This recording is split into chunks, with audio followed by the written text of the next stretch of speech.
that's something that's important too, like, because we just went to Oahu Fight Story, right? Yeah. Talking about mental health. And I don't think anybody knows the solution to it, but I know one thing is that when you are depressed, because I remember like when I went to the Waihe Bridge over here, and this is before they had the guardrails, Yeah. Oh yeah. 17 years ago, and I remember that was the time when I took my foot off the bridge, and I was going to join the other people that had jumped before me from that bridge. And then, bless them, the people that, afterwards that ended there too. But the stigma too is that you have to suppress whatever mental, like you got to suppress it. But what happens when you suppress? I got this from my late mentor, Bob Proctor. When you suppress, you depress. So the opposite of suppressing and depressing is expressing. You got to express yourself. But if you're not around people you can fully express yourself, you're going to subconsciously suppress yourself. And then you suppress yourself long enough, you mute your colors, you keep suppressing yourself for a while, now you're depressed. Oh. Right? Because you don't feel like you can express. And like, even just like, let the energy out. Yeah, let it out. Because you're always like, oh my God, suppressing. Like, shoot, what if I say this and then now they're going to attack me, or are they going to judge me? And versus like, wow, I can just kind of feel safe and be myself, not get attacked.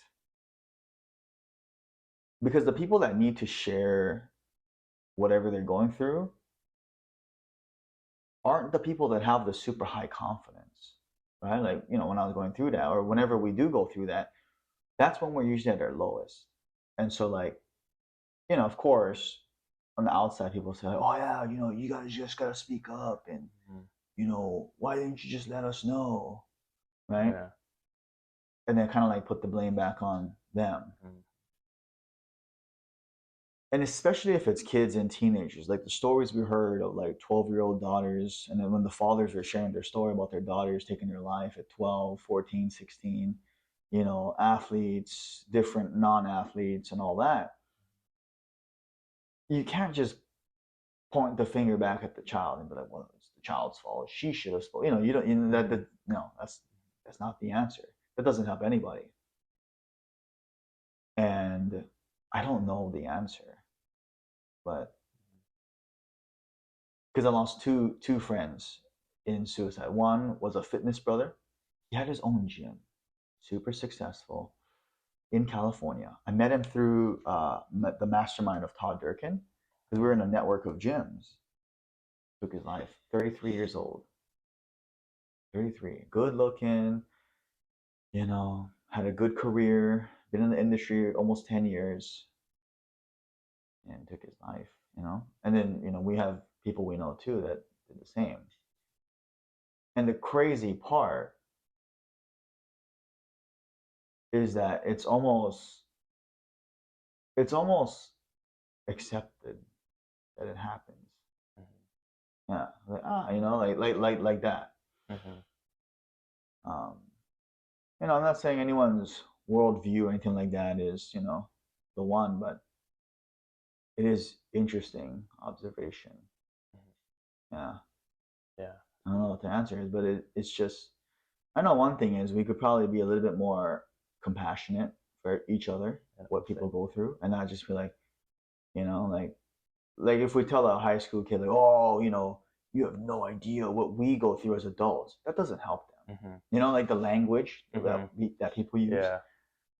Like comparing our pains doesn't help. Like, oh, you're depressed from that? That doesn't help. Like that doesn't help the child or young adult either. Or older adult who's going through pain. Or, if someone's like, oh yeah, I'm feeling depressed because, I got my heart broken or whatever. And it's like, cheer up, man, you're not dead, and da-da-da. And then now they're gone. And they're alive 3 days later. You know what I mean? Like, yeah. And then we only regret it afterwards. We're like, oh my God, like, fuck, I only have a little bit more compassion. And obviously, you know, there is that balance, right? There is that balance. You don't want to just like be stuck in that cycle of like, oh man, you know, it's my fault, you know, of course.